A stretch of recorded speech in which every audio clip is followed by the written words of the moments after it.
the Lord. Praise the Lord. கவலை உரிய காலத்திற்கு முன்பே முதுமையை வருவிக்கும். பொறாமையும் சீற்றமும் எரிச்சலும் வெறுப்பும் மனக்கசப்பும் உங்கள் வாழ்நாட்களை குறைக்கும் என்பதை திட்டமும் தெளிவுமாக அறிந்து கொள்ளுங்கள். நீங்கள் பூரண சுகத்தோடு நெடுநாள் வாழ விரும்பினால் கவலையை வேரோடு பிடுங்கி எறியுங்கள். மனக்கவலை உங்கள் தூக்கத்தை கெடுக்கும், பலவிதமான நோய்களை கொண்டு வரும். இறுதியில் நீங்க மனநோயாளியாகி எரி நரகத்தில் தள்ளப்படுவீர்கள்.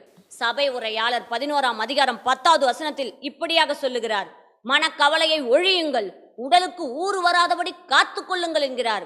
ஆம் பிரியமானவர்களே, இந்த உடலுக்கு மாத்திரம் இல்லைங்க, உள்ளத்தையும் ஆன்மாவையும் அழிக்கக்கூடிய கொடிய நோய் கவலை. தூய ஆவியாரின் துணையோடு கவலையை விரட்டியடியுங்கள். அப்பொழுது தூய ஆவியார் உங்களை மகிழ்ச்சியால் நிரப்புவார். எல்லாவித கவலைகளிலிருந்து நீங்கள் விடுதலை பெறுவீர்கள்.